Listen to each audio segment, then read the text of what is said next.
ہم نے آپ کو یہ بتایا کہ اعراب کے بدلنے کی وجہ سے اس لفظ کا تلفظ بھی تبدیل ہوتا ہے اور اس کا معنی بھی کیا ہوتا ہے؟ تبدیل. جیسے گن اور گن، گن گانا، اور گن کسی چیز کو شمار کرنا، گننا.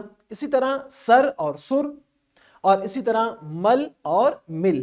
یہ فرق کیوں ہے؟ یہ اعراب کی وجہ سے ہے، اور یہ ہے اعراب کا فائدہ اور اس کا مقصد. اب آج کے سبق میں چونکہ ہم ایک ہی حرکت پڑھیں گے اور وہ کیا ہے؟ زبر. شاباش، وہ کیا ہے؟ زبر ہے. تو یاد رکھیے پہلے ہم زبر کی پہچان کرتے ہیں کہ زبر آخر ہوتی کیسے ہے اور اس کی آواز کیا ہوتی ہے. تو یاد رکھیں دو باتیں. زبر ایک ترچھی، ایک ٹیڑھی لکیر کی طرح ہوتا ہے، جیسے یہ، اس کو کہتے ہیں زبر. اور یہ ہمیشہ حرف کے اوپر آتی ہے، حرف کے اوپر آتی ہے. جیسے اگر ہم لکھیں گے بل تو یہاں پر اوپر آئے گا زبر. اگر ہم کہیں گے ان تو یہاں پر اس کے اوپر آئے گا. اگر میں کہوں گا بن، زبر بے کے اوپر آئے گا. جس حرف پر زبر آئے گا وہ ترچھی لکیر کی صورت میں ہوگا، جیسے آپ کو اس میں نظر آ رہا ہے، اور ہمیشہ یہ حرف کے اوپر ہوگا. یہ تو تھی زبر کی پہچان کہ یہ ترچھی لکیر کی صورت میں ہوگا اور ہمیشہ حرف کے اوپر ہوگا.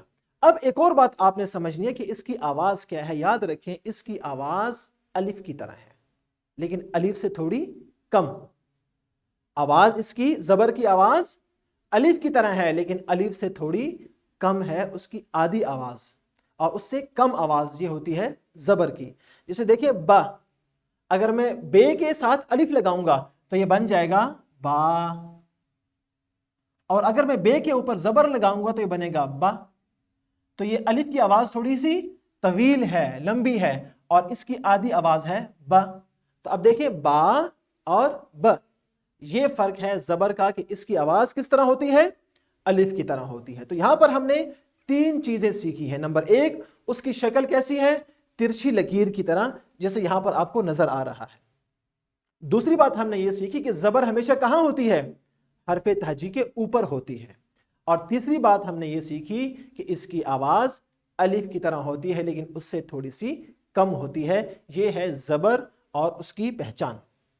ایک بات آپ نے اور جاننی ہے جو کہ آپ کی کتاب میں بھی لکھی ہوئی ہے کہ زبر، زیر اور پیش کو جس طرح اعراب کہتے ہیں ویسے ہی اس کو حرکت بھی کہتے ہیں.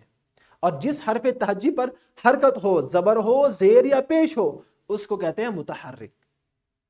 تو زبر، زیر، پیش کو حرکت، اور جس پر یہ ہو اسے کہتے ہیں متحرک.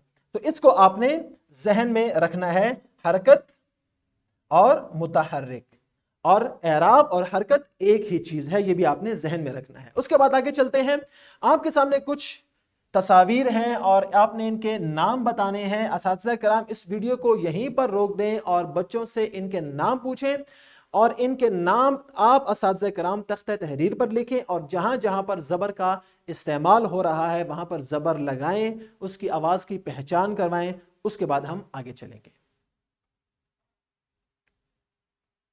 جی تو بچوں، جیسے کہ آپ نے ان تمام پکچرز کو دیکھا، ان کو دیکھا کہ یہ پلنگ ہے، یہ ادرک ہے، یہ کمرہ ہے، اور یہ بندر ہے. ان میں آپ نے یہ پہچانا کہ اس میں کہاں کہاں حرف تہجی پر زبر آ رہا ہے اور اس کی کیا آواز ہے. اب ہم آگے چلتے ہیں اور مزید کچھ الفاظ آپ کے سامنے رکھتے ہیں. جیسے کہ سب سے پہلا لفظ ہے رس. یہاں پر حرکت کیا ہے؟ زبر، اور متحرک کیا ہے؟ رے. تو یہ ہو گیا رس. اگلا لفظ ہے کب. یہ اعراب آ گیا اور یہ کس پر آیا ہے؟ کاف پر. تو یہ ہو جائے گا کب. اس کے بعد جم. یہ ہے زبر، ترچھی لکیر ہے اور حرف تہجی کے اوپر ہے، اور اس کی آواز کیسی ہے؟ الف کی طرح ہے، جم. اور یہ ہے کم. اگلا حرف ہے اب. دس. یہاں پر دال پر اور اب میں الف پر کیا ہے؟ زبر ہے، اور یہ اس کی آواز ہے اب اور دس. اس کے بعد ہے کل.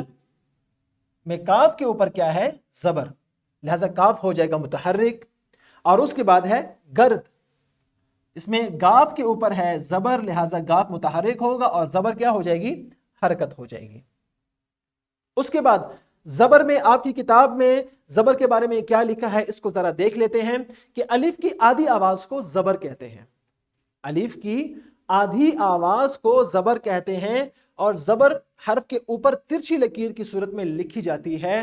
آپ نے اس سبق کی پڑھائی کرنی ہے، آپ نے اس کو پڑھنا ہے اور اساتذہ کرام کتاب سے بچوں کو پڑھائیں اور تختہ تحریر پر اس کی عملی مشق کروائیں تاکہ بچوں کے ذہن میں اچھی طرح زبر، اس کی آواز، اس کی پہچان اور اس کا مقام آ سکے۔ اس کے بعد اگر یہ ہے، دیکھیں زبر کی حرکت، یہ حرف کی مثال ہے اور اس کے اوپر کیا ہوتی ہے؟ زبر کی علامت ہوتی ہے۔ اس کے بعد مزید کچھ الفاظ جیسے نل، بل، بن، کب، جلا، کباب۔ اب دیکھیں یہ تمام حروف اس میں کس کا استعمال ہوا ہے؟ اس میں زبر کا استعمال ہوا ہے۔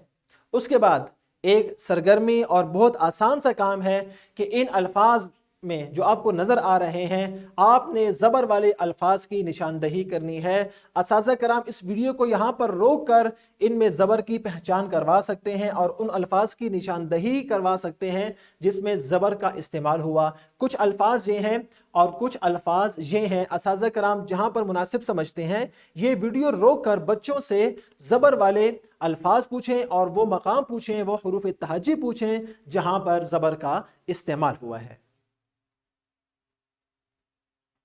جی تو بچوں، جیسے کہ آپ نے یہ تمام الفاظ پڑھے اور اس میں زبر کی حرکت کو پہچانا اور اس لفظ کو پہچانا جس میں زبر کی علامت موجود ہے، حرکت موجود ہے۔ اب آپ کو دیتے ہیں ایک سرگرمی اور اساتذہ کرام نے یہ سرگرمی کروانی ہے کہ درج ذیل الفاظ طلبہ کو پڑھ کر سنائیں اور جہاں پر زبر کی آواز آئے طلبہ سے باری باری وہ لفظ تختہ تحریر پر لکھوانا ہے اور ان سے آپ نے زبر بھی لگوانا ہے کہ کہاں پر ان کو زبر کی آواز محسوس ہوئی، اس لفظ پر اور اس لفظ کے اس حرف پر انہوں نے زبر کی علامت اور نشانی لگانی ہے۔ یہ ایک سرگرمی ہے اور آخر میں گھر کا کام کہ آپ کی کتاب سے دیا گیا ہے کہ آپ نے زبر والے الفاظ پڑھنے ہیں اور ان الفاظ کی مدد سے آپ نے دیے گئے خانوں میں مزید الفاظ بنا کر لکھنے ہیں جس میں آپ نے زبر کا استعمال کرنا ہے۔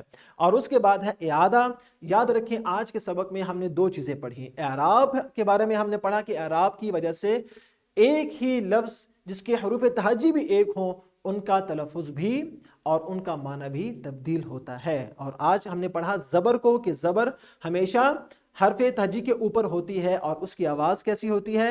الف کی طرح۔ اور اس کے بعد ہم نے یہ بھی پڑھا کہ زبر کی آواز الف کی طرح ہوتی ہے اور ہم نے یہ بھی پڑھا کہ زبر جو ہے ہمیشہ حرف تہجی کے اوپر ہوتی ہے اور اس کے بعد یہ ترچھی لکیر کی صورت میں لکھی جاتی ہے۔ تو آج ہم نے زبر کی آواز کے بارے میں جانا اور پہچانا۔ کل سے انشاءاللہ ہم زیر کی آواز کے بارے میں پڑھیں گے۔ آپ کے اس ویڈیو کے لنک میں پی پی ٹی، لیسن پلان اور ورک شیٹ موجود ہے جس کو آپ نے ڈاؤن لوڈ کرنا ہے اور اس سے مدد بھی لینی ہے اپنے سبق کو مزید بہتر کرنے کے لیے۔ اگلی ویڈیو میں پھر ملاقات ہوگی۔ فی امان اللہ۔